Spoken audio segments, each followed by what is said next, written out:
We've got 20 odd hectares here. It's a pretty typical dune swale system, which is typical of the Mallee.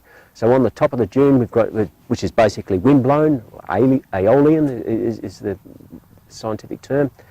Windblown sands built up over many thousands of years, and in the swales, which is the bit in between the two dunes, the soil is heavier.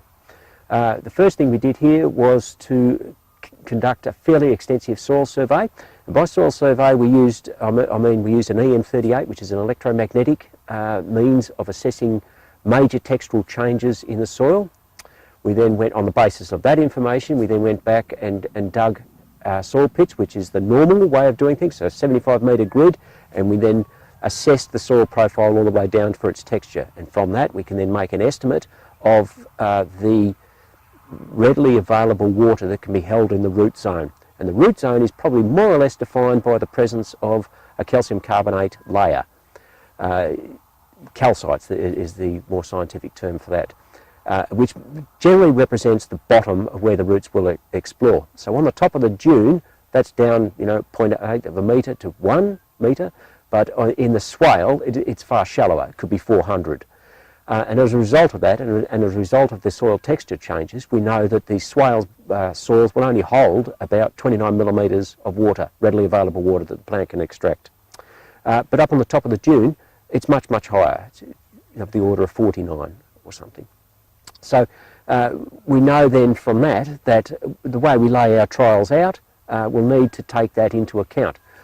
What it means, of course, is that the soils, the trees in the swale will need to be irrigated differently to the trees on the top of the dune.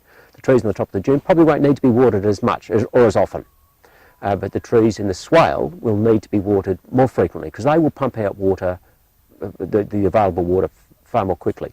What we're trying to do, though, is we're not interested in irrigation per se. We're interested in identifying what the true signal is from whatever it is we're doing. In the case of the first planting we've made, it's the true signal to the rootstock and to the amount of nitrogen we're putting on. In the case of the higher density plantings, it's the true signal to the rootstock, also to the scion. That's what we're trying to identify. We don't want any of our results to be affected by under or over watering. If they're overwatered, they get wet feet, and that generally makes them unhappy. If they're underwatered, of course, it's going to restrict the growth, and we've got the wrong signal. That's not what we want. That's not what we're after. In our next development, which is more or less where we're standing now, we'll be testing the effect of rootstock. And as I mentioned, the dune and the swale hold different amounts of readily available water. Now, as we move from the top of a dune down into the swale and into the subsequent dune, there's a whole stack of things in there about, as I said, under and over watering. It's going to be a logistical nightmare to be able to properly control the water to all those numbers of plots in there. It's expensive. From a scientific viewpoint, it's expensive, but it is a good industry outcome in the sense that what we come up with at the end of it will be meaningful and not swayed by, or we won't have picked up a wrong signal due to under or over watering. We are out there, though, on the edge of what irrigation technology can currently offer. But in the future, I think we'll be moving closer to the point where there will be autonomous irrigation systems on very small plots. And in some senses, what we're trying to do here is a bit of a forerunner to that, because we'll be able to demonstrate that there might well be a need. And that need could potentially be driven very much by, well, the soil we're on, but also what we put on it. When we're planting dwarfing rootstocks, and with whatever on top, they will fill out the space available slowly or quickly, depending on what's there, what we've planted.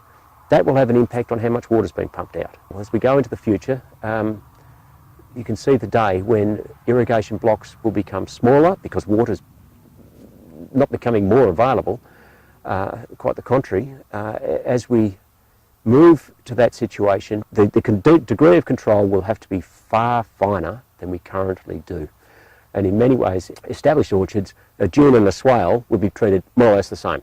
We know that, and they do that that's done for all sorts of reasons, legitimate, but we know that that's probably not going to be the appropriate thing in the future for those developments that are coming in, 10, 15 years hence.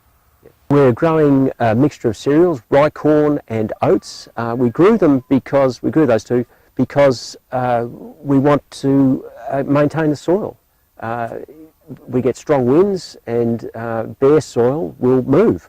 That's the basis of the formation of the landform we see here in any case, but we've got to make sure that soil stays here. So we grew the cereals because, well, they make good growth for a start.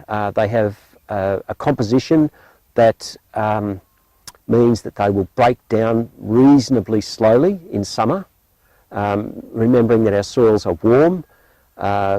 They may get wet and dried reasonably frequently, which tends to promote the decomposition of whatever plant material is lying on top. The oats and the rye corn have a composition that sort of slows that down.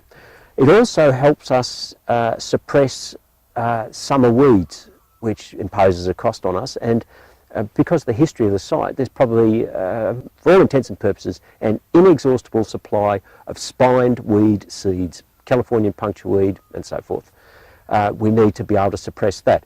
We need to be able to suppress that economics. It takes time for people to spray that out, and we don't want to be applying, if we can help it, we don't want to be applying weedicides too frequently because they're hazardous chemicals for a start. There's all that sort of considerations for the operator, but there's also consideration for the environment.